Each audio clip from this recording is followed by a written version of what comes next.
Hi everybody and welcome to Heel Heat. This is a Money in the Bank pay-per-view prediction show. Now, I don't know what the order is going to be, and I got this order off of Wikipedia of all places. It was the easiest place to find all the matches. So we'll go with what they put. First match of the night, and we know this to be the first match, was the Shield, Reigns and Rollins defending against the Usos. I don't see any reason for the Shield to lose here. I think they pick up the win. The Usos put on a solid contendership, I guess you would call it. They put up a good fight, thus leading to another match. Maybe the Usos win a little bit dirty. Brings up another match down the road. Now our first main show match of the night is AJ Lee versus Caitlyn for the Divas Championship. I see AJ winning in a cheating way, maybe a Big E Langston distraction, something to that effect. I see it happening just so I see her winning in a heel way, so it's going to cause a rift between her and Ziggler. The next match of the night is Curtis Axel versus The Miz. See Curtis Axel picking up a decisive win. Maybe he puts his foot on the ropes, but they need to start giving him some strong wins, and why not start here with Miz? In one of probably the most anticipated pay-per-views of the year, I see Axel winning. The next match is our first of our Money in the Bank ladder matches. This is for the World Heavyweight title. It's being called the Future Stars or Rising Stars Money in the Bank match. Got Wade Barrett versus Cody Rhodes versus Damian Sandow versus Dean Ambrose versus Fandango versus Jack Swagger versus Antonio Cesaro. Seems to be all heels. I think we're going to get a face turn. Sandow I see turning on Cody. Cody becoming a face. I actually see Cody Rhodes winning the match and getting the briefcase. He's been deserving to move up into the main event for a couple years. He could get the briefcase, start a feud with Sandow, keep that going for a little while. That way he doesn't cash in right away. He elevates both guys, in my opinion. But the next match will be Ryback versus Chris Jericho. I see Ryback picking up a strong win. They need to build his character back up as somebody that can dominate. Jericho's shown over and over again he's more than willing to put over the young talent. I think Ryback wins in a way that Jericho's injured so he could go on his summer tour. And I think Ryback looks strong coming out of it. Next we have our WWE Money in the Bank match. We have CM Punk versus Daniel Bryan versus Randy Orton versus Sheamus versus Christian versus the returning Rob Van Dam. Now, originally Kane was going to be in this, but he's been taken out by the Wyatt family and storyline written out of this.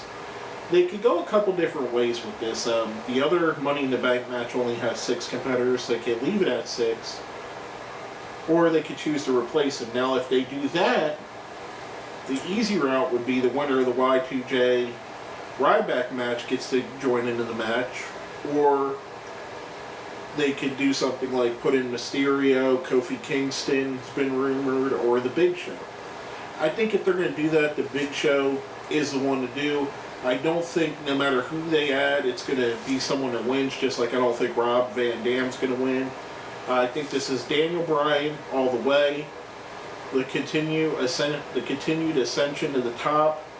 This is the perfect town to do it in, Philadelphia. You give them a guy, Daniel Bryan, who they cheered for. Ring of Honor, for the longest time, was based out of the Philadelphia region, and he's got that following, plus he's got just regular fans. I mean, it's a good city to do something huge like this, and this is going to be the start of the changing of the guard to Daniel Bryan. Next match of the night is Alberto Del Rio versus Dolph Ziggler. With Rhodes holding the contract, like the sword of Damocles over the head. I actually see Alberto Del Rio winning with either Big E Langston or AJ Lee costing Ziggler the match from some kind of screw up or getting disqualified. thus breaking them up. Ziggler splitting from AJ, splitting from Big E, feuding with Big E with AJ as his manager. Del Rio defending on against somebody. I don't see Rhodes cashing in here. They might tease it, but I don't see it happening. And I see, like I said, Del Rio picking up the win in a way that'll further split Ziggler and AJ and Big E apart. Now, last but not least, our WWE Championship for the match. John Cena versus Mark Henry. I see Henry dominating the match, decimating Cena. Cena somehow picking up the win, selling an injury, maybe even after the match. Henry shaking his hand and then giving him another World's Strongest Slam and walking away.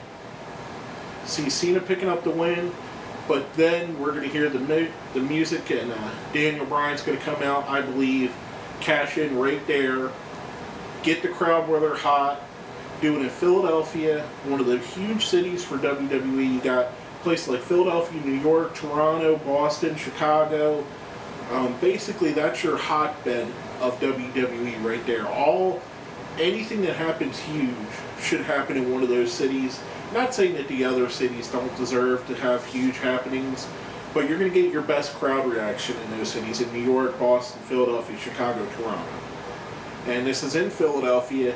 If you're going to change the guard, let Daniel Bryan get a run at the top as the main babyface. This is where you started at.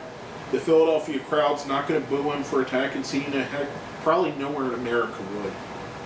But I see them doing that, giving him the belt, leaving the pay-per-view with him holding up the World Championship. It would be one of those images that they're just ingrained in our head, like, I hate to say it, but WrestleMania 20, when they go off the screen with Eddie Guerrero and Chris Benoit holding up their belts. I feel this would be the same kind of feeling. We know what happened a couple years later with Benoit and Eddie as well. But this, I think he holds up the belt, you got the confetti falling. It's one of the moments that's played on WWE DVDs for the rest of eternity. But it's the beginning of the Daniel Bryan era, and this is where I think it starts. They've already rumored that Cena and Bryan would wrestle in the main event at SummerSlam, so why not let Cena be the challenger? But basically, just to recap this video quickly, got the Shield beating the Usos, AJ beating Caitlyn, Curtis Axel beating The Miz, Cody Rhodes taking the world title, Money in the Bank briefcase, Ryback beating Jericho, Daniel Bryan getting the WWE title briefcase, Del Rio beating Ziggler, Cena beating Henry, and then Daniel Bryan cashing in. That's my predictions for the show.